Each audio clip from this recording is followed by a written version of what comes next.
Example में हम लोगों को क्या पता करने के लिए कहा गया कि यदि ए ब्लॉक को फेंक रहे हैं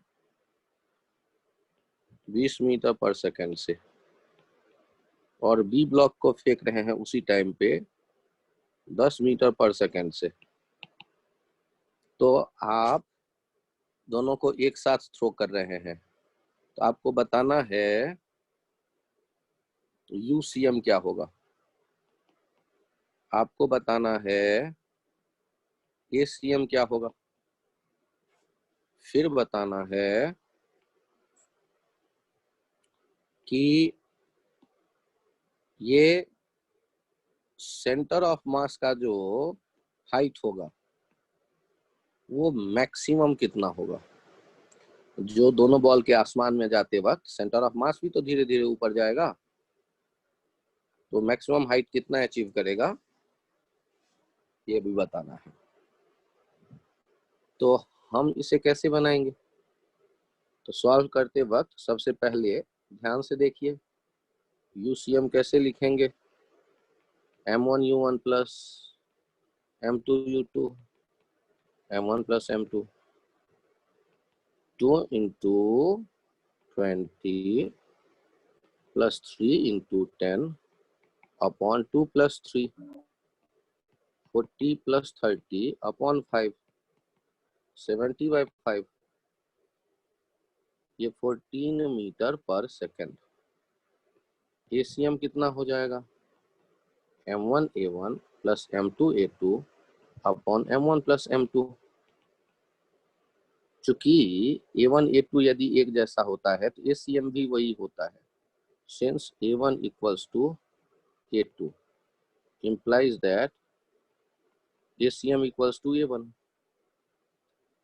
इस केस में क्या है, A1 भी है माइनस जी, A2 भी है माइनस जी, तो ACM भी कितना हो जाएगा minus G at maximum height. Maximum height वो होता है जिससे और ऊपर जाने की टेंडेंसी नहीं हो। Maximum height centre of mass का वेलोसिटी कितना हो गया 0।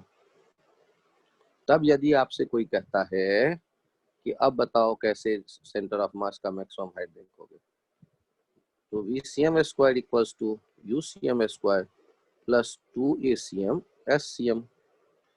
VCM कितना हो गया 0, UCM कितना हो गया 14 प्लस 2 इंटू माइनस जी इंटू HCM, और तो HCM का वैल्यू कितना हो गया 14 by 2 into 10 0.7 metre centre of mass का मैक्सिमम हाइट आ गया।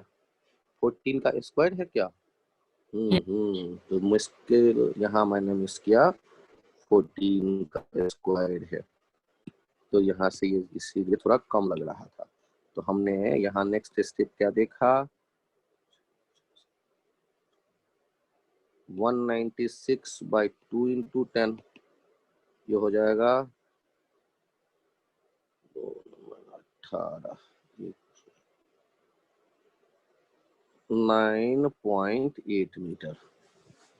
9.8 मीटर ये जाएगा 9.8 मीटर। तो ये जो हम लोगों ने अभी देखे, तो सेंटर ऑफ मास को एक पॉइंट की तरह ट्रीट कर सकते हैं, यहाँ ये बताया गया। आपको पसंद नहीं आए तो घबराओ मत, अगला क्वेश्चन भी ट्राई करेंगे, वो भी नहीं पसंद आए तब भी मत घबराना। आपको दे रहा है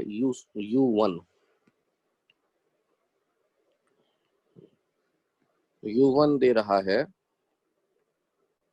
4 मीटर पर सेकेंड, U2 दे रहा है 8 मीटर पर सेकेंड। ये 1 kg, ये 2 kg। और हम लोग क्या करते हैं, टाइम 0 पे दोनों को देख रहे हैं। इनका एक्सलेशन 3 मीटर पर सेकेंड स्क्वायर A1, इनका एक्सलेशन A2। 6 मीटर पर सेकेंड स्क्वायर। अब आपको क्या बताना है? आपको बताना है find out displacement of centre of mass of A plus B system. ये जो दो ब्लॉक है ना, उस सिस्टम का बताना है डिस्प्लेसमेंट कितना होगा। तो कैसे देखेंगे डिस्प्लेसमेंट? सोचिए क्या हो सकता है अपना आइडिया। ACM हो जाएगा M1A1 plus M2A2 upon M1 plus M2।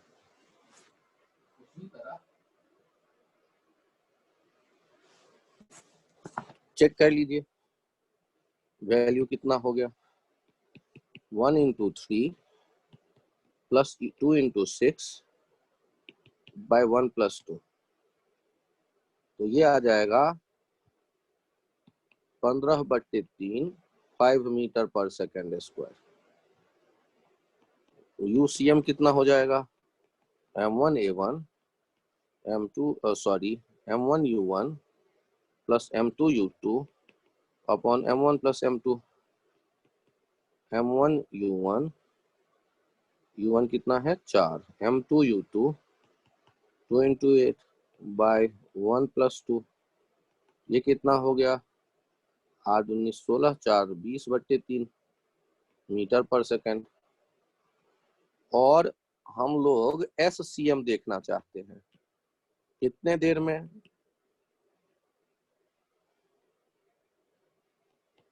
इन क्वेश्चन में आगे ये मेंशन होना चाहिए इन इनिशियल 4 सेकेंड। तो T हमने देख लिया, 4 सेकेंड दिया गया है।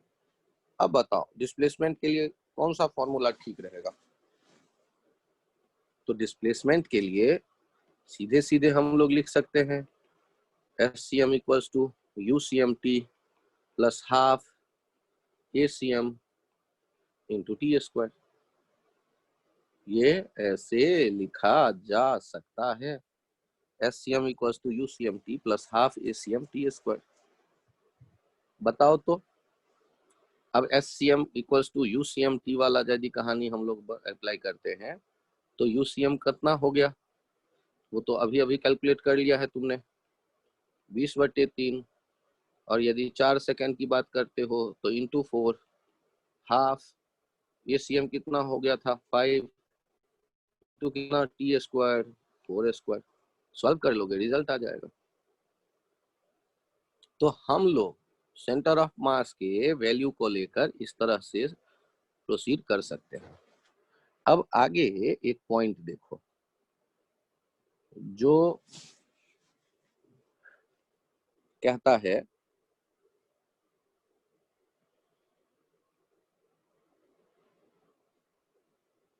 एक, ध्यान देना, M मास का टुकड़ा है।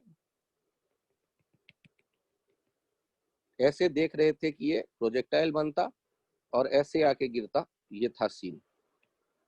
इसको फेंका गया है M मास के टुकड़े को 20 मीटर पर सेकंड के स्पीड से 30 डिग्री के एंगल पे। जब ये मैक्सिमम हाइट पे पहुंचता है तो यहां पर क्या होता है? एक्सप्लोजन। एक्सप्लोजन होने के बाद ये दो टुकड़ों में बढ़ जाता है M/2 M/2। और ये जो दो पहला टुकड़ा है, एक टुकड़ा है, ये टुकड़ा आ जाता है रेस्ट पे और दूसरा टुकड़ा आगे भागता है। तो कुछ देर बाद ये टुकड़ा ऐसे जमीन पे गिरेगा और दूसरा टुकड़ा ऐसे जमीन पे गिरता है कहीं। तो आपको ये बताना है ये जो एक टुकड़ा यहाँ आया जमीन पे और दूसरा टुकड़ा यहाँ आया जमीन पे, ये भी M/2 और ये भी M/2। तो आपको बताना है कि ये टुकड़ा, इसका ये डिस्टेंस कितना होगा,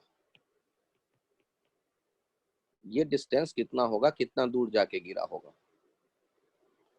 और इनके सोचने का एक ट्रिक मैं बताऊंगा, उस ट्रिक को आप यदि फील कर लो तो काम बन जाए अपना इस तरह के क्वेश्चन के लिए। पहले मुझे ये बताइए, सेंटर ऑफ मास अपना रास्ता कब बदलता है? जब सिस्टम पे लगने वाला जो एक्सटर्नल फोर्स है उसका वैल्यू बदले। और यदि उसका वैल्यू जब तक नहीं बदलता तब तक सेंटर ऑफ मास अपने पाथ को नहीं बदलेगा। तो मुझे ये बताइए, जब ये बॉल एक साथ दिख रहा था आपको, तो उस पर टोटल फोर्स कौन सा लग रहा है? और जब ये बॉल दो टुकड़ों में बंट गया तब भी उस पर टोटल फोर्स कितना लग रहा है? उस सिस्टम पे, ए और बी जो दो पार्ट हैं उनसे बने सिस्टम पे। तो ध्यान से देखिए, जब ये बॉल नहीं टूटा था तो इस पे फोर्स लग रहा था mg, और जब ये दो टुकड़ों में बंट गया है तब भी फोर्स लग रहा है, एक टुकड़े पे m/2g, दूसरे टुकड़े पे m/2g, तो टोटल mg। तो जब तक एक्सटर्नल फोर्स एक जैसा है सिस्टम पे, तब तक सिस्टम का जो सेंटर ऑफ मास है, सिस्टम का सेंटर ऑफ मास है, वो अपना पुराना रास्ता फॉलो करेगा।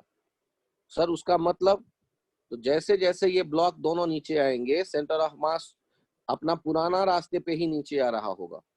और पहला ब्लॉक जब जमीन पे आया, दूसरा ब्लॉक भी उसी समय जमीन पे आएगा। क्यों? क्योंकि दोनों का इनिशियल टाइम पर वर्टिकल डाउनवर्ड जाने का कोई टेंडेंसी नहीं है। वर्टिकल डाउनवर्ड कंपोनेंट वेलोसिटी का y कंपोनेंट 0 है। यहाँ जब बॉल टूटे तो एक तो रेस्ट पे है इसलिए उसका वेलोसिटी 0, और दूसरा हॉरिजॉन्टल जा रहा है इसलिए वो टूटने के बाद भी हॉरिजॉन्टल जा रहा है, इसलिए वर्टिकल कंपोनेंट 0। तो वर्टिकल, आप ध्यान रखिएगा कि किसी टावर से जब हम एक बॉल को इधर थ्रो करते हैं u1 स्पीड से, एक बॉल को इधर थ्रो करते हैं u2 स्पीड से, यदि h हाइट का टावर है, और एक बॉल को h हाइट के टावर से सीधे छोड़ देते हैं ड्रॉप, तो तीनों के जो जमीन पर आने के जो टाइम लगेंगे ना, वो जो टाइम होगा t1 t2 और इसके जमीन पर आने के t3, ये सारे सेम होते हैं। सर उसके पीछे कारण क्या बनता है? तो कारण बनता है कि जो टाइम हम चुन रहे हैं वो टाइम वर्टिकल डायरेक्शन के वेलोसिटी पे निर्भर करता है। वर्टिकल डायरेक्शन में तीनों में कोई वेलोसिटी नहीं है, वर्टिकल डायरेक्शन में तो केवल g है जिसके कारण ये नीचे आया, तो वर्टिकल टाइम सेम होगा। तो जब हमने देखा था क्या कि बॉल ऐसे जा रही थी, मैक्सिमम हाइट पे थी, तो इसके टुकड़े हो गए। तो टुकड़े होने के बाद वाला चित्र देखो, तो टुकड़े होने के जो बाद वाला चित्र है, वो बाद वाले चित्र में एक यहीं पे रह गया और एक आगे बढ़ रहा है, एक ड्रॉप हो रहा है। तो जैसे ये आगे आएगा और जैसे ये नीचे आएगा, तो दोनों के जो नीचे आने का रेट होगा वो इस तरह का होगा कि हमेशा सेंटर ऑफ मास, ये दोनों जो मिला रहे हैं हॉरिजॉन्टल लाइन उसी पे, और सेंटर ऑफ मास वो पुराने वाले प्रोजेक्टाइल के पाथ को फॉलो करे। क्यों? क्योंकि ऑब्जेक्ट पे लगने वाला फोर्स नहीं बदला है। तो अब मैं पहले वाले चित्र में जहां से कहानी शुरू हुई वहां आ जाते हैं। तो आपको यदि इस एग्जांपल में पूछा जा रहा है x कितना होगा बताइए, तो देखिए कितना आसान है सोचना। पहले तो फील करो कि ये जितना देर लेगा पहला पार्टिकल ए वाला टुकड़ा जमीन पर आने में, दूसरा पार्टिकल बी वाला भी उतना ही टाइम लेगा जमीन पर आने में। तो ए वाला जब तक जमीन पे आया उतनी ही देर में बी वाला भी जमीन तक आया। क्यों? क्योंकि दोनों का इनिशियल वर्टिकल डायरेक्शन में कोई जीरो वेलोसिटी है, सेम वेलोसिटी, इसलिए दोनों सेम टाइम में जमीन पे आएंगे। अब जैसे जैसे ये दोनों नीचे आ रहे हैं वैसे वैसे इन दोनों का कॉमन सेंटर जो होगा वो पुराने वाले रास्ते पे 0 आएगा। तो यहाँ पर यदि m/2 है और यहाँ भी m/2 है और उसका सेंटर ऑफ मास यहाँ पर है, तो इसका मतलब सेंटर ऑफ मास यहाँ पे है, तो इन दोनों की दूरी तो सेम होनी चाहिए, क्योंकि दोनों एक जैसे मास है, तो उनका सेंटर ऑफ मास ठीक मिड पॉइंट पे होता है। और आप जानते हैं कि ये r/2 है और ये r/2 है, और आप ये भी जानते हैं लेफ्ट साइड राइट साइड एक जैसा है, तो लेफ्ट साइड राइट साइड एक जैसा है, तो ये भी r/2 ये भी r/2। तो बताइए x यहाँ से यहाँ तक का कितना हो गया? तो ये हो गया r/2 यहाँ से यहाँ, तो x का वैल्यू हो गया r/2 plus r/2 plus r/2, ये हो गया 3r/2। सर r क्या होता है?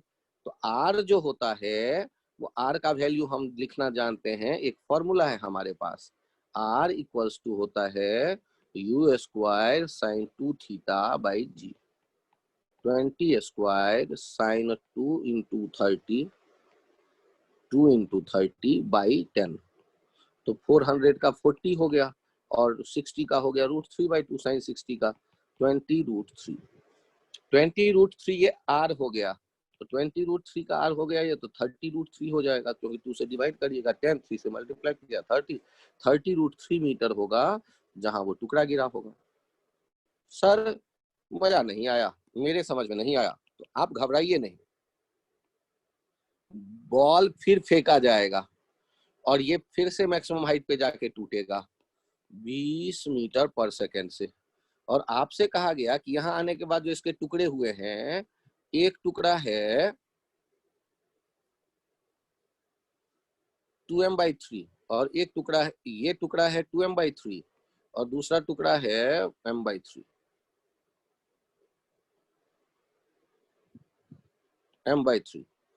तो ये जो 2m/3 है ये रेस्ट पे है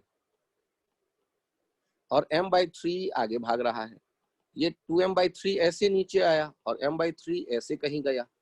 अब ध्यान से देखिए, हॉरिजॉन्टल डायरेक्शन में दोनों का वेलोसिटी एक्सप्लोजन के बाद वर्टिकल कंपोनेंट उसका 0 है। हॉरिजॉन्टल डायरेक्शन में एक का वेलोसिटी है, दूसरे का नहीं है, और वर्टिकल डायरेक्शन में दोनों का 0 है।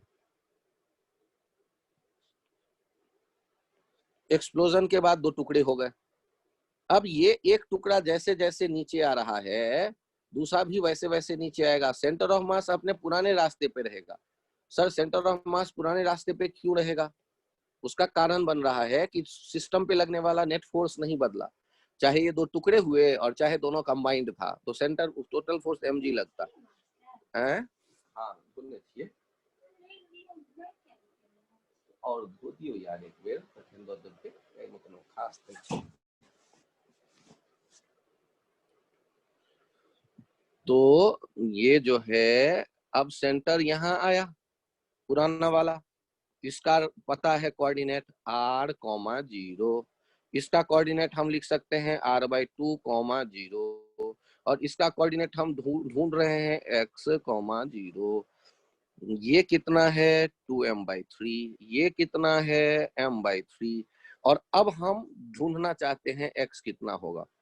तो हमने यहाँ तो 0 0 माना है प्रोजेक्टाइल को जहां से थ्रो किया था।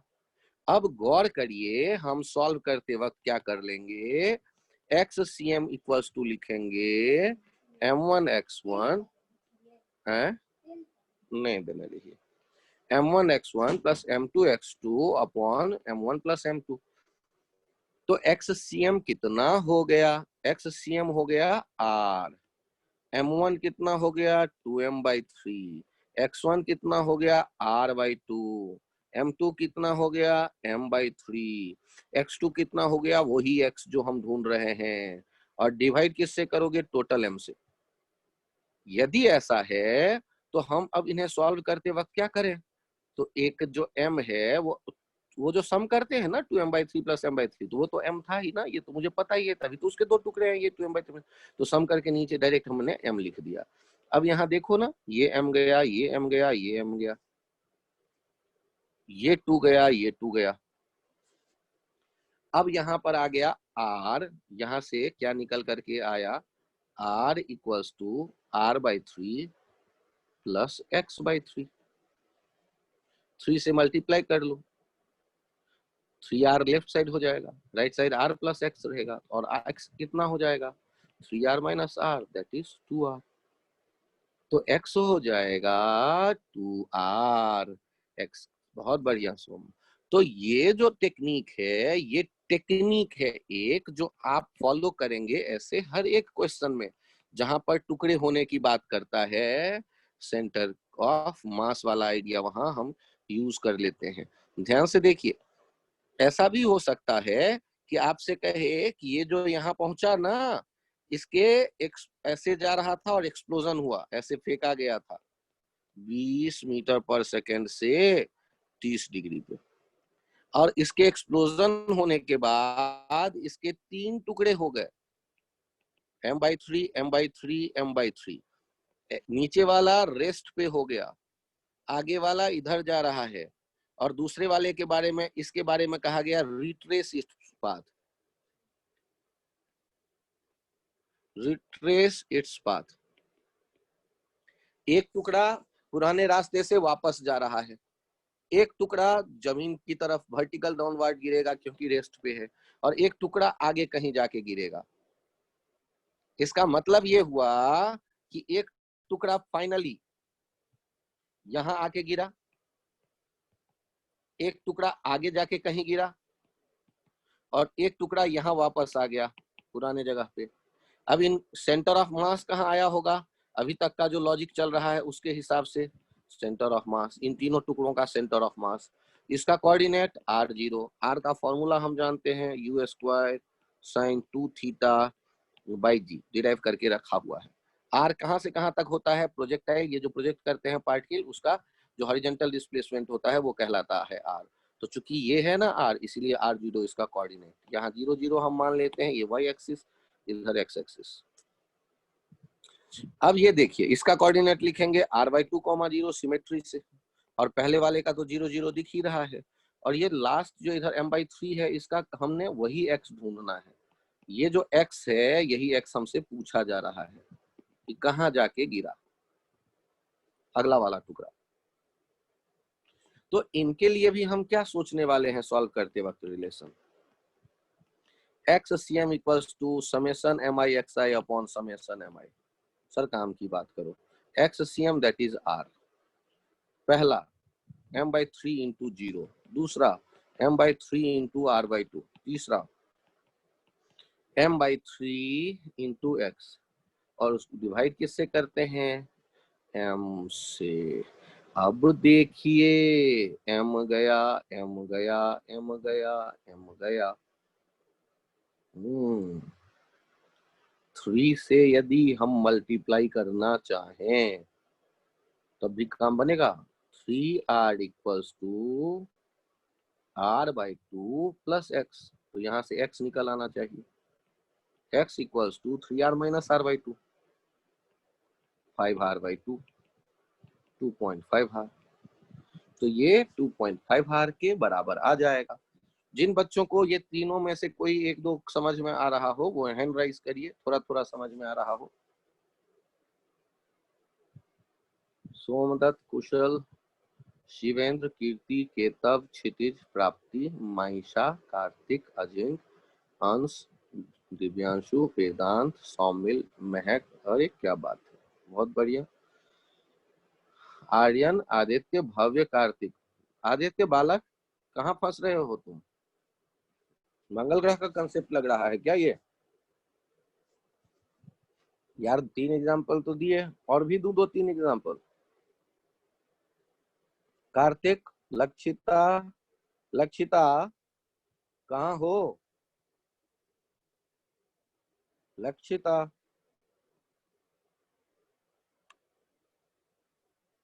कृतिका, आपको क्या एक बार और समझना है इसे?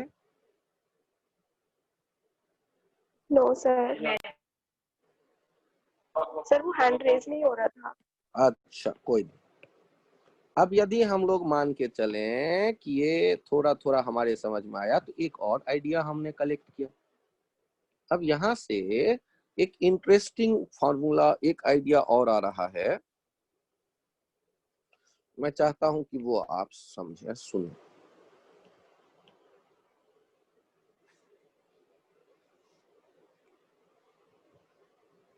वो है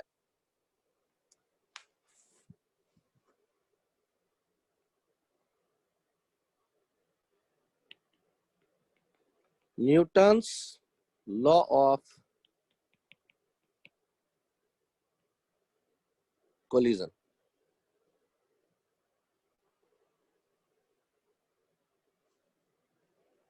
ये कहते हैं, एक दिन न्यूटन खाली बैठा था, कहते नहीं है, मैं कह रहा हूं।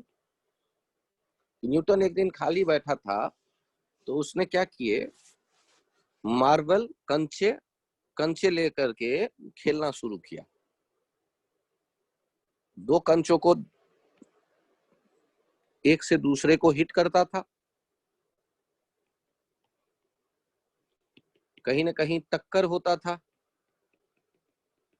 और टक्कर होने के बाद उनके वेलोसिटी बदल जाते थे। ये हो जाता था v1 और दूसरा हो जाता था v2। अब आप मुझे बताइए, टक्कर होते थे, टक्कर होने के बाद वेलोसिटी बदलता था, तो न्यूटन जब कंचे खेलेगा तो न्यूटन कंचे खेल खेल के कोई एक तरह से तो नहीं खेलेगा, न्यूटन है भाई। तो न्यूटन ने फिर क्या किया, जो कंचे था एक को रेस्ट पे रख के दूसरे कंचे से हिट करता है। फिर से टक्कर होने के बाद में हम देखते हैं m1 वाले का वेलोसिटी हो गया v1 और m2 वाला भी कबड्डी खेलते दिख रहा है v2 से। ऐसे ही क्या करता है न्यूटन है, उसने कंचे लेके क्या किए,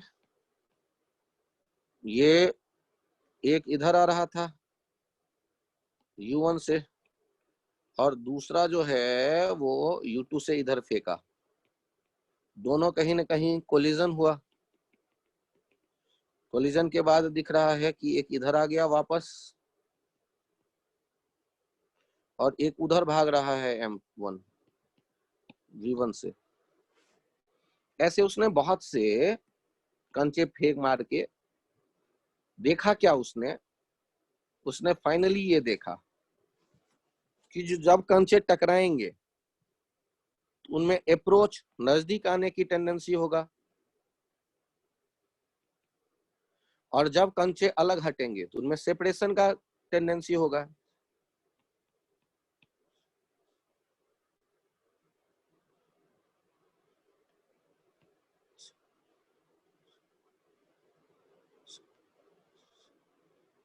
अब मुझे बताइए, न्यूटन ने जब इनका रेशियो देखा तो उन्हें उसे कांस्टेंट देख रहा था, तो उसने इस कांस्टेंट को यदि ई कह दिया, इसमें दुखी होने वाली तो कोई बात है नहीं, और इस कांस्टेंट का उसने बाद में नाम रखा कोएफिशिएंट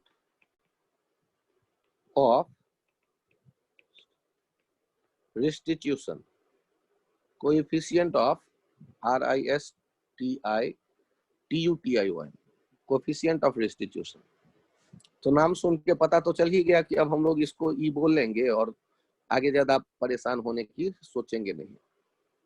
तो न्यूटन ने जब कंचे खेले तो कंचे खेलते खेलते उसे बार बार खेलने के बाद क्या पता चला कि उनके जो नजदीक आने का रिलेटिव स्पीड होगा टक्कर के लिए, जो भी वैल्यू है, और उनके दूर अलग हटने का जो स्पीड होगा रिलेटिव, उसका जो भी वैल्यू है न्यूमेरिक, उनमें दूर हटने वाला और नजदीक आने वाले का जो रेशियो आएगा वो कांस्टेंट वैल्यू है। कब तक कांस्टेंट है, तो जब तक m1 और m2 वाले बॉल के मटेरियल हम नहीं बदल देते, उनमें से किसी एक बॉल का मटेरियल बदल दें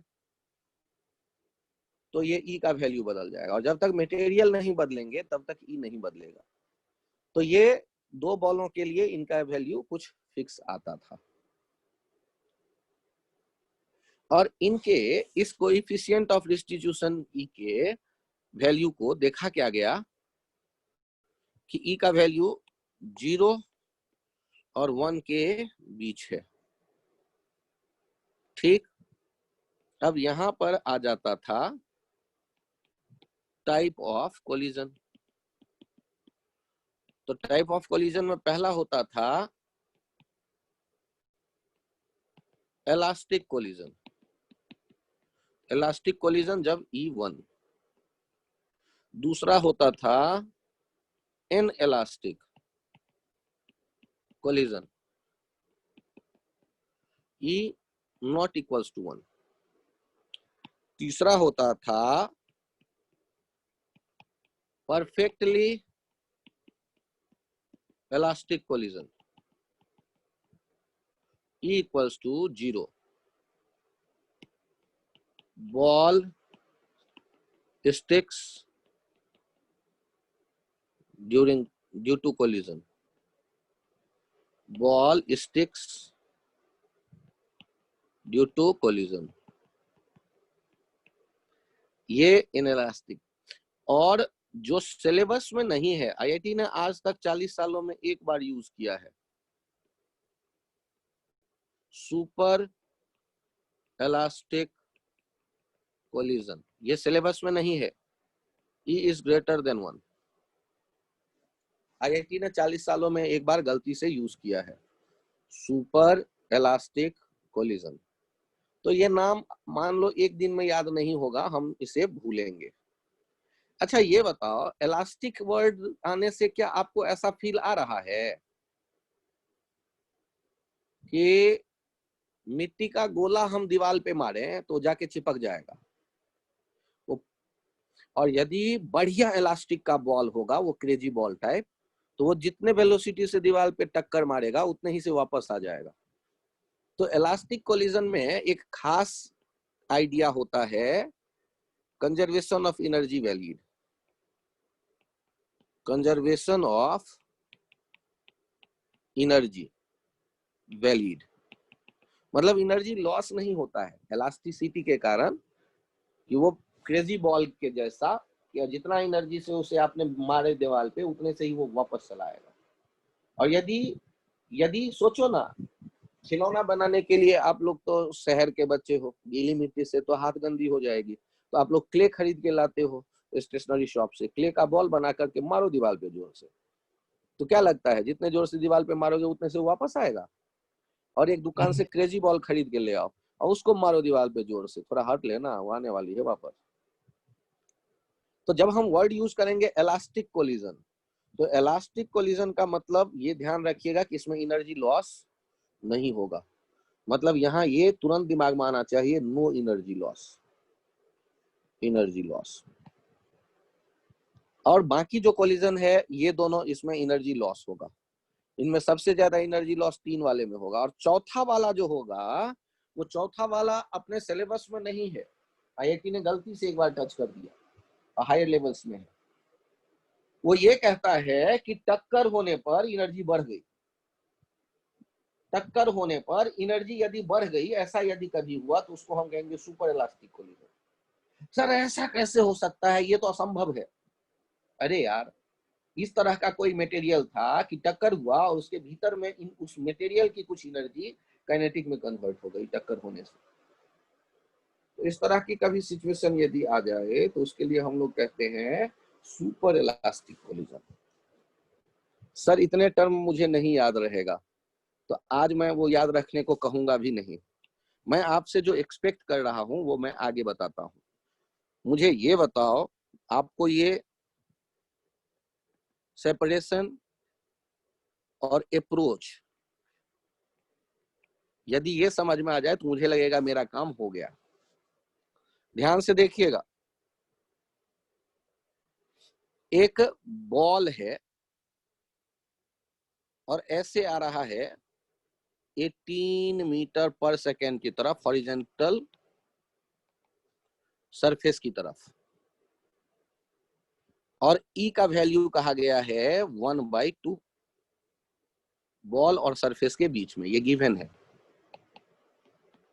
आपको क्या लगता है कि ये टक्कर के बाद वापस 18 मीटर पर सेकेंड से जाएगी दूर, या उससे ज्यादा से, या उससे कम से? कम से जाएगी। E का वैल्यू यदि 1 होता तो कोई एनर्जी लॉस नहीं होता, वो उसी से वापस जाता। अब हमसे पूछा गया कि टक्कर के बाद का वेलोसिटी क्या होगा, तो न्यूटन को याद करो और न्यूटन का नाम लेके रिलेशन लिखो। E बराबर वेलोसिटी किसका, अलग होने का, और वेलोसिटी अप्रोच। अब मुझे बताइए, E का वैल्यू मैंने 1/2 रखा, अप्रोच वाला स्पीड कौन सा है, 18 या 20,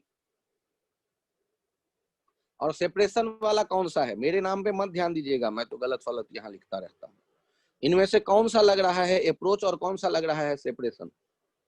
सर अप्रोच 18 होगा और सेपरेशन दूसरा वाला होगा। तो ये दिख रहा है अप्रोच, नजदीक आना, और ये दिख रहा है सेपरेशन। तो अप्रोच वाला स्पीड कितना लिखूं, 18, और सेपरेशन वाला कितना लिख दूं, v, और हम ढूंढ किसको रहे थे, वही v। तो v इक्वल्स टू कितना हो गया 18/2। कितने मीटर पर सेकंड से भागेगा बॉल, 9 मीटर पर सेकंड से। क्या ये बहुत कठिन क्वेश्चन है? यदि कठिन लगे तो बताओ।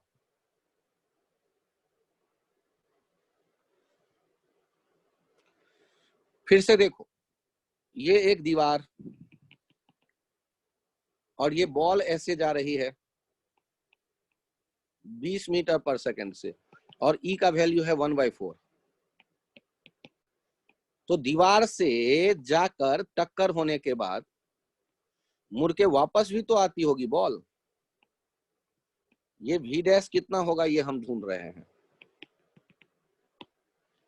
तो हम फिर से किसका नाम लें, न्यूटन। और न्यूटन क्या बता रहा था ये बताओ, न्यूटन क्या कह रहा था? E equals to velocity of separation upon velocity of approach. E का वैल्यू कितना है 1/4। अच्छा, अप्रोच का वेलोसिटी बताना आप लोग। अरे पहले ये तो बताओ, अप्रोच वाला ये पहला है या ये दूसरा है? अप्रोच माने क्या, मैं आपके नजदीक आऊं तो अप्रोच, मैं आपसे दूर हटूं तो सेपरेशन। अब बताओ अप्रोच सर वाला कौन सा? Sir first. और सेपरेशन वाला सेकंड। वही v डैश सेकंड। तो v डैश कितना हो गया 5 मीटर पर सेकंड। जिन लोगों को ये अप्रोच और सेपरेशन समझ में आया वो हैंड राइज करिए प्लीज। कृतिका, माइशा, क्षितिज, सौमिल, कुशल, केतव, कार्तिक, दिव्यांशु, अंश, सोम, आर्यन, वेदांत, आदित्य, भव्य, अजिंक्य, शिवेंद्र, महक। बहुत बढ़िया। लक्षिता सुन नहीं पा रही हैं, माइक नहीं काम कर रहा है। कीर्ति, आपको परेशानी? नहीं सर, अभी सर हाथ रेज नहीं हो रहा सर किसी रीजन से। अच्छा ठीक है, मैंने मान लिया आप समझ रही हैं। आगे बढ़ते हैं। अब मुझे ये बताइए, हमेशा आसान काम तो होता नहीं है। देखिए, एक देख रहे हैं दीवार, या ये देख रहे हैं हॉरिजॉन्टल, ठीक, और एक गेंद को ऐसे जाते देख रहे हैं, ऐसे। तो ये है हॉरिजॉन्टल एक छत सरफेस, और बॉल भी हॉरिजॉन्टल ऐसे ही जा रहा है। ग्रेविटी भूल जाओ, इस दीवार के पैरेलल जा रहा है, या दीवार या कुछ भी जिससे टकरा सकता था बॉल, लेकिन ये ऐसे ही पैरेलल जा रहा है 12 मीटर पर सेकंड से। तो यहाँ पर यदि कोई कहता है कि अप्रोच का स्पीड बताओ वॉल से बॉल के बीच का कितना,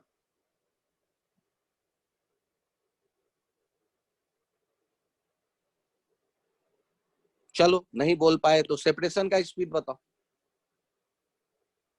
क्या ये नजदीक आ रहा है बॉल, क्या ये दूर जा रहा है बॉल? चलो दूसरा बॉल देखो, ये ऐसे आ रहा है 18 मीटर पर सेकंड से। ये था ए। बी बॉल का वेलोसिटी ऑफ अप्रोच कितना है 18। ठीक है। यहाँ सी बॉल है और सी बॉल इधर जा रहा है 6 मीटर पर सेकंड से। तो सी बॉल का वेलोसिटी यहाँ पर अप्रोच का कहलाएगा या वॉल के रेस्पेक्ट या हॉरिजॉन्टल, ये दीवार के रेस्पेक्ट में सेपरेशन का कहलाएगा? सेपरेशन। लफड़ा इनमें ज्यादा नहीं है, ये दोनों तो ठीक। तो यहाँ पर यदि कोई कहता है वेलोसिटी ऑफ अप्रोच इस वाले में, तो वेलोसिटी ऑफ अप्रोच भी 0 और वेलोसिटी ऑफ सेपरेशन भी 0। ना तो वो नजदीक आ रहा है ना ही दूर हट रहा है।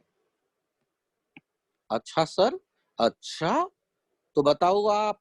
हाँ यार, आप बताओ, यदि ये 12 मीटर पर सेकंड से ऐसे आ रहा होता 60 डिग्री के एंगल पे नॉर्मल से, अब बताओ यहाँ अप्रोच का स्पीड 12 कहलाएगा या नहीं कहलाएगा? ये हॉरिजॉन्टल सरफेस समझ लो और बॉल ऊपर से नीचे गिराया गया है, ऐसे फेंका गया है।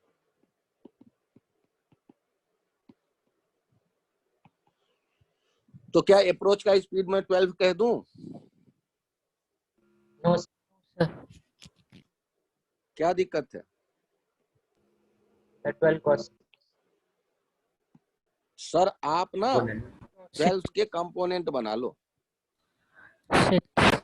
12 cos 60 ये हो गया 6 और ये 12 sin 60 ये हो गया 6√3। अब बताओ इसमें से अप्रोच का स्पीड कौन है, 6 या 6√3? 6 कैसे पता चला? क्योंकि वो क्योंकि वही वो नजदीक ला रहा है। आ रहा है और ये जो 6 है ये क्या कहलाएगा, वेलोसिटी ऑफ अप्रोच या सेपरेशन? अप्रोच।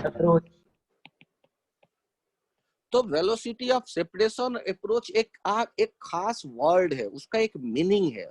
उस मीनिंग को लोग नहीं समझते और चाहते हैं कि मैं न्यूटन्स लॉ सीख लूंगा। असंभव। आप यदि उसके मीनिंग को समझ ही नहीं पाएंगे तो न्यूटन्स का लॉ अप्लाई कैसे करेंगे, नहीं कर पाएंगे।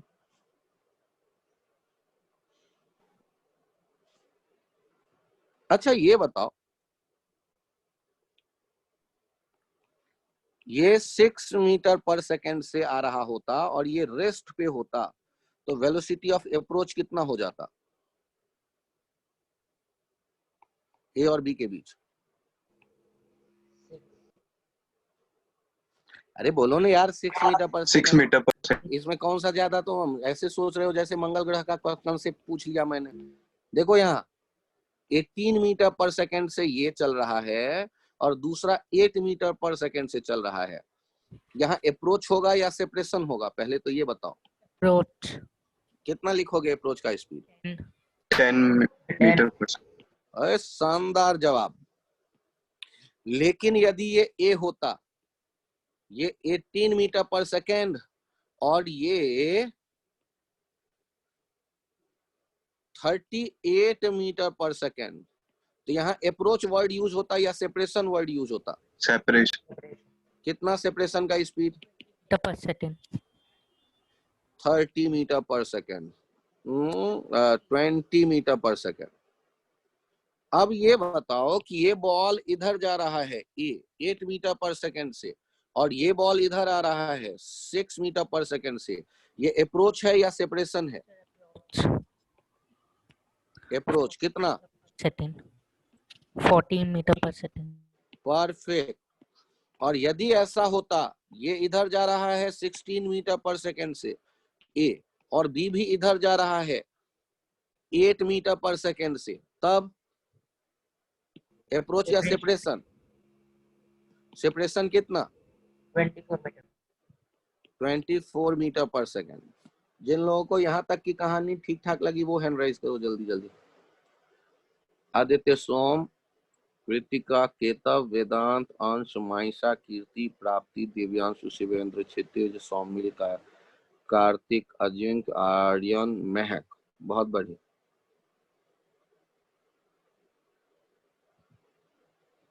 तो हम यहाँ थोड़ा और फील कर रहे हैं अप्रोच और सेपरेशन। अच्छा यहाँ देखना, जल्दबाजी मत करना। ये है एक ट्रक या मासिव ब्लॉक जिसका वेलोसिटी है 8 मीटर पर सेकेंड और ये है एक बॉल जिसको तुमने थ्रो किया है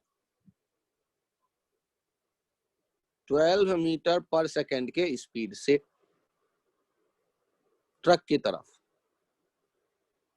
और ई का वैल्यू दिया गया है 1/2। Find out velocity of the ball just after impact।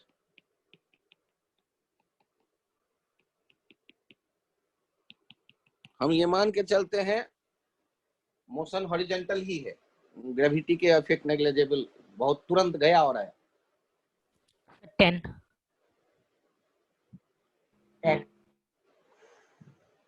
और ये गलत है तो आप सोचेंगे। और पहले मुझे ये बताओ, टक्कर होने पे क्या ट्रक या मासिव ब्लॉक की स्पीड बदलेगी?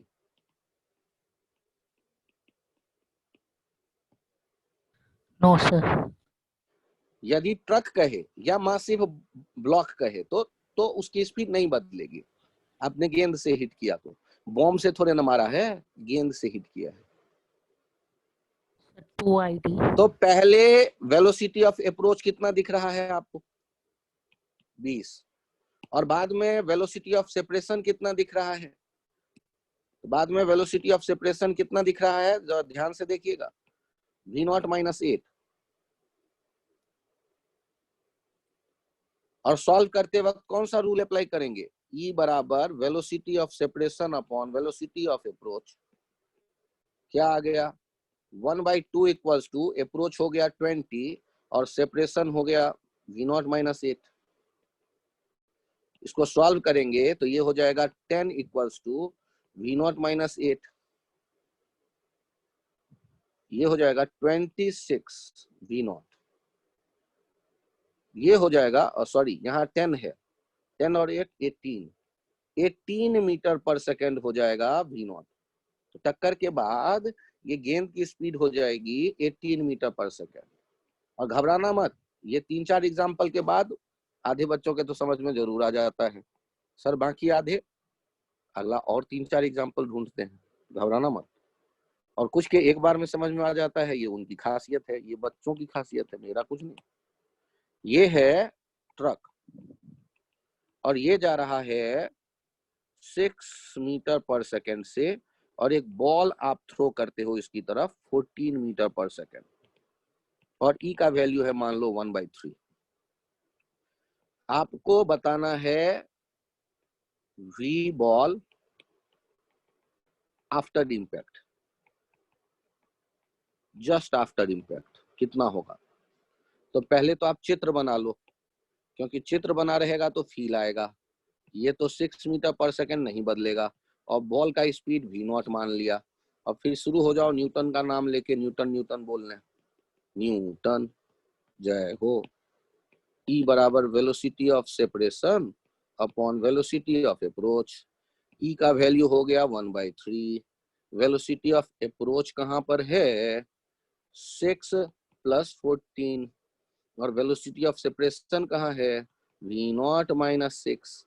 ये हो जाएगा 20/3 + 6 = v0। तो v0 हो जाएगा 38/3 मीटर पर सेकेंड। जिन बच्चों के थोड़ा थोड़ा ये समझ में आया, उनको क्या करना है वो 2 मिनट बाद मैं बोलता हूँ, उनको फिर से हैंड राइज करना है। केतव, आदित्य, सौमिल, माइसा, सोम, आर्यन, प्राप्ति, कृतिका, क्षितिज, भव्य, अजिंक्य, दिव्यांशु, कीर्ति, वेदांत, शिवेंद्र, अंश, महक, बहुत बढ़िया। तो हम लोगों ने ये देखा न्यूटन के लॉ का कहानी। आपको एक इंटरेस्टिंग पॉइंट और बताऊं, जब यहां पर एक बॉल को हम फेंकते हैं और ये नॉर्मल से 60 डिग्री एंगल बनाते हुए आता है, और बॉल यदि क्रेजी बॉल हुआ, मतलब जिनमें एनर्जी लॉस नहीं हुआ, जिनमें ई का वैल्यू 1 हुआ, तो जिनमें ई का वैल्यू 1 हुआ वहां पर वेलोसिटी ऑफ अप्रोच और वेलोसिटी ऑफ सेपरेशन वो अलग होगा या एक जैसा होगा? तो वेलोसिटी ऑफ अप्रोच और सेपरेशन एक जैसा होगा। तो यदि ई का वैल्यू 1 कह दिया जाए तो हम खास क्या देखते हैं, जितने एंगल पे आता है बॉल उतने ही एंगल पे चले जाता है। ये रिफ्लेक्शन के लॉ जैसे आप देखते थे ना लाइट में, सर लाइट ये कौन? अरे 10th बालक, 10th प्लेन मिरर 60 डिग्री पे आएगा, 60 डिग्री पे जाएगा। ऐसा होता है जब E1 हो। लेकिन डिटेल कैसा है इसका वो बड़ा इंटरेस्टिंग है। यहाँ देखिए, ये 12 मीटर पर सेकेंड से आ रहा है 60 डिग्री पे, और आपको बताना है कि जाएगा तो वेलोसिटी क्या होगा।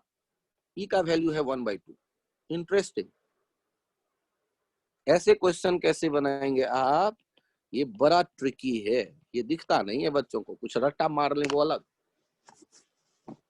तो पहले ये बताओ इनमें कौन सा वेलोसिटी बदलेगा? 12 cos 60 वाला बदलेगा या 12 sin 60 वाला बदलेगा? ये बताओ कौन सा बदलेगा, 12 cos 60 या 12 sin 60?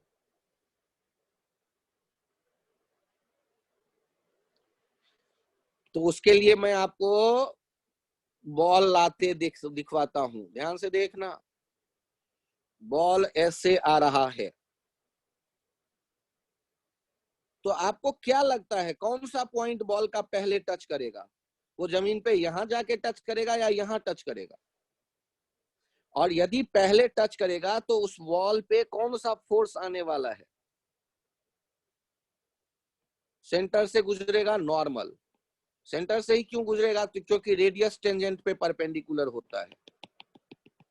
बॉल का ये हॉरिजॉन्टल सरफेस टेंजेंट है, ये हो गया नॉर्मल। और यदि नॉर्मल फोर्स आया तो हम जानते हैं फोर्स कैन चेंज वेलोसिटी। तो जो इसके कंपोनेंट थे 12 sin 60 उस पे तो कोई असर नहीं पड़ेगा, लेकिन 12 cos 60 बदल जाएगा। ये 12 cos 60 अब 12 cos 60 नहीं रहेगा, ये VY डैश हो जाएगा। और ये VY डैश कितना होगा टक्कर के बाद वाला, ये हम ढूंढना चाहते हैं। तो यहां पर जो भी होगा ना, तो हम कहते हैं न्यूटन्स लॉ ऑफ कोलिजन किस डायरेक्शन में लिखा जाता है? अलोंग कॉमन नॉर्मल और LOC, लाइन ऑफ कोलिजन या कॉमन नॉर्मल इसे कहते हैं। ये जो लाइन है ना, इस लाइन पे ही अप्रोच और सेपरेशन देखेंगे, ये LOC कहलाता है, line of collision. Line of collision, क्योंकि उसी लाइन पे नॉर्मल आया है, और यही नॉर्मल क्या करता है? वेलोसिटी को बदल रहा है।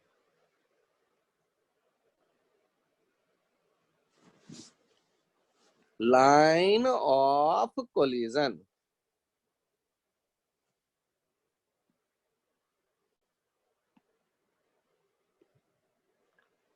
Line of collision, LOC।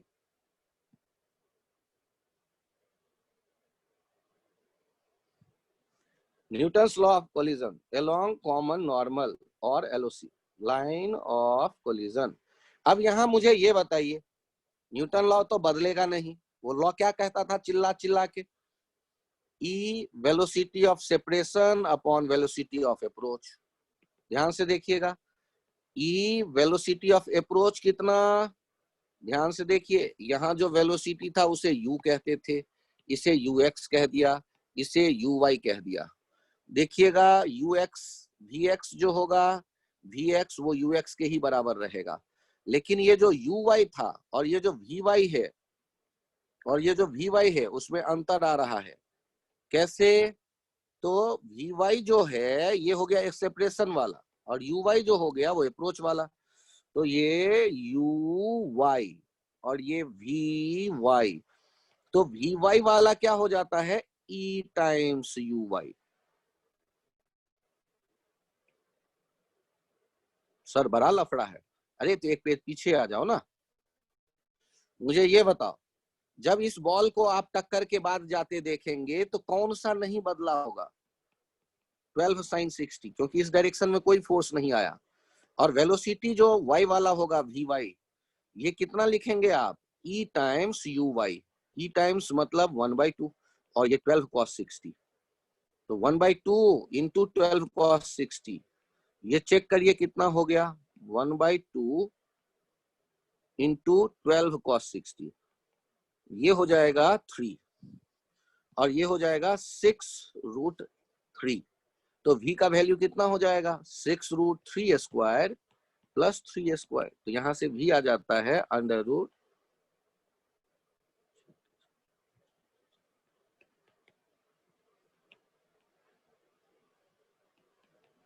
√117। Sir मेरे समझ में तो इसमें से कुछ भी नहीं आया। अरे तो कौन से मेरे पन्ने खत्म हो गए यार, मैं एक बार और दिखा रहा हूं आपको, देखिए ऐसे आएगा और ऐसे जाएगा। यहाँ पर बदलाव क्या हुआ तो देखिए ये थीटा है और ये फाई है। ये जो थे वेलोसिटी, एक देखो ux और uy, और टक्कर के बाद वाला देखो एक था vx और एक था vy। vy क्या लिखोगे e टाइम्स uy और vx क्या लिखोगे ux, क्योंकि जो भी फोर्स आता है वो किस डायरेक्शन में आएगा, नॉर्मल के डायरेक्शन में। तो बदलेगा कौन सा वेलोसिटी, नॉर्मल वाला। हॉरिजॉन्टल वाला नहीं बदलेगा। कब तक, जब तक कि ये स्मूथ सरफेस कहा जाए। यदि स्मूथ नहीं रहेगा, यदि वहां फ्रिक्शन आ जाएगा तो फिर कॉम्प्लिकेटेड हो जाएगा सिचुएशन, क्योंकि फ्रिक्शन के कारण हॉरिजॉन्टल वाला भी बदल जाएगा। उतना डिटेल बहुत एडवांस में काम आएगा, जहां सामान्यतया उस तरफ अभी नहीं जाएगा क्वेश्चन। अभी फिलहाल इस पे फोकस करो पहले लेवल में कि ये y वाला कंपोनेंट बदलेगा। और यदि y वाला बदलेगा तो अब यहाँ पर ये बताइए tan थीटा आप क्या लिख रहे थे, तो tan थीटा आप क्या लिख रहे थे, ध्यान दीजिएगा वेक्टर से। tan थीटा लिखते हैं uy/ux, और tan फाई क्या लिखेंगे, tan फाई लिख रहे होंगे इधर वाला, यहाँ पर जो फाई दिख रहा है tan फाई लिख रहे होंगे, चेक कर लो यार, uy/ux नहीं tan थीटा है। tan थीटा भी जो लिखोगे y तो बगल में है ना, तो ये होगा ux/uy और ये हो जाएगा vx/vy। और vx क्या लिखते हो, vx तो ux के बराबर लिख देते हो, और vy क्या लिखते हो, e टाइम्स uy लिख देते हो। तो ये कितना हो गया tan थीटा/e। तो यहां से हमने e का वैल्यू देखा, e का वैल्यू कितना आ गया, तो e का वैल्यू आ गया tan थीटा/tan फाई। एक इक्वेशन तो ये हमने देखे जो कि हम याद रखते हैं, और दूसरा इक्वेशन हम देख रहे हैं कि v कितना होगा। तो v लिखने का भी तरीका यहाँ देख लीजिएगा। v का वैल्यू लिख देंगे √vx² plus vy², ux² plus e times uy²। तो ये v का वैल्यू ऐसे दिख लेंगे ux² plus e times uy²। देखो इतने लफड़े में मत पड़ो, तुमसे क्वेश्चन पूछेगा और तुम्हें आंसर करना है। यहां मुझे ये बताओ, आपने क्या देखा, ये है 30 डिग्री और इधर देख रहे हो 60 डिग्री, और कुछ देर में तो ये जरूर भूल जाओगे कि e का वैल्यू कितना लिखे, लेकिन जरूर याद रहेगा e लेस देन 1 होता है और इक्वल्स टू 1 होता है। तो लेस देन यदि 1 होता है तो tan 60 को हम ऊपर में रख देंगे और tan 30 को नीचे लिख देंगे, तो ये तो ग्रेटर देन 1 हो जाएगा, ये तो बेकार है। तो ऊपर में किसको लिखेंगे, tan 30/tan 60। tan 30 हो गया 1/√3 और ये √3 मिलके हो गए 1/3। तो याद रखना बड़ा आसान है। देखो ये आया और ये गया, ये है 30 डिग्री और ये है 45 डिग्री। आपको बताना है ई का वैल्यू क्या होगा गेंद के लिए। तो ई का वैल्यू गेंद और सरफेस के बीच में जो है कोफिशिएंट ऑफ डिस्ट्रीब्यूशन कितना होगा। तो हमने कुछ याद तो किया है tan थीटा/tan फाई, लेकिन हम भूल जाते हैं। तो भूल जाते हैं तो ये याद रखते हैं जो छोटा एंगल है वो ऊपर रखेंगे तो उसका वैल्यू छोटा आएगा, और बड़े वाले को नीचे रखेंगे तो ये आ जाएगा नीचे वाला 1/√3 ऊपर वाला, तो ये 1/√3 हो गया टोटल ई का वैल्यू। ध्यान से देखिए, यदि गेंद ऐसे आया और ऐसे गया, यहाँ पर है 45 डिग्री, यहाँ है 60 डिग्री। अब कोई पूछ दे ई का वैल्यू क्या होगा, ई का वैल्यू क्या होगा कैसे डिसाइड करोगे। कैसे डिसाइड करोगे? ई का वैल्यू क्या होगा? तो E equals to tan theta by tan phi. तो या तो फॉर्मूला याद रहेगा, नहीं तो छोटा वाला एंगल ऊपर रखेंगे, बड़ा वाला एंगल तभी तो एक से छोटा आएगा, 1/√3। ये पार्ट जिन जिन के समझ में आ गया जल्दी हाथ राइज करें, हैंड राइज करें। बहुत बढ़िया। सोम, वेदांत, कार्तिक, आर्यन, भव्य, केतव, शिवेंद्र, क्षितिज, दिव्यांशु, आदित्य, कीर्ति, कार्तिक, शर्मा, माइशा, आंस, सौम्य। बहुत बढ़िया, बहुत बढ़िया आर्यन।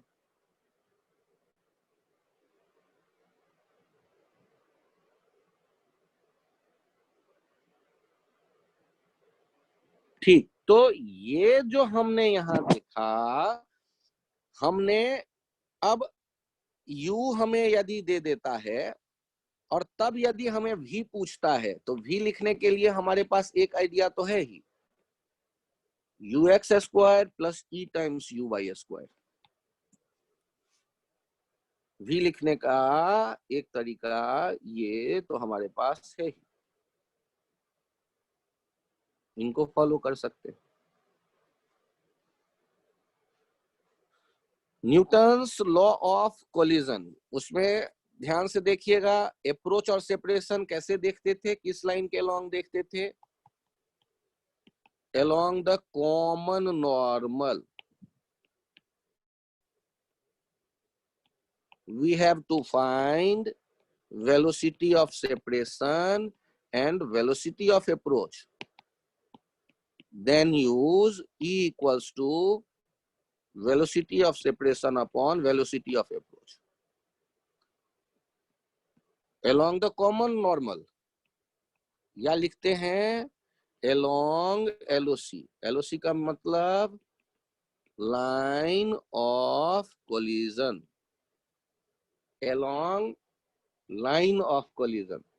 आप या तो line of collision लिखेंगे या along common normal लिखेंगे। क्या?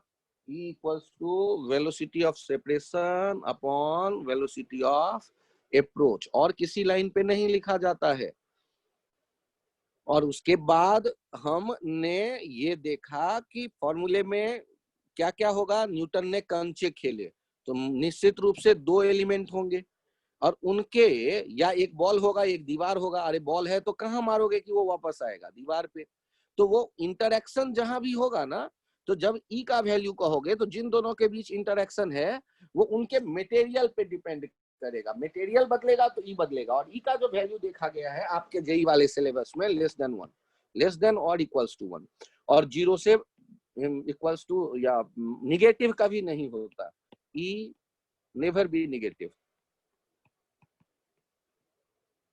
हमेशा ये पॉजिटिव ही आता है। वेलोसिटी ऑफ सेपरेशन भी पॉजिटिव वैल्यू है, वेलोसिटी ऑफ अप्रोच भी पॉजिटिव वैल्यू है, तो उनका जो रेशियो आएगा वो पॉजिटिव ही आएगा, नेगेटिव कभी नहीं आएगा। तो हम लोगों ने आज न्यूटन्स के लॉ के बारे में जानकारी इकट्ठा किया, एक स्टेप और आगे बढ़ गए। ठीक है, अभी के लिए कहानी यहीं तक रखते हैं, फिर कहानी कंटिन्यू रहेगा अगले लेक्चर में। Thank you, bye bye.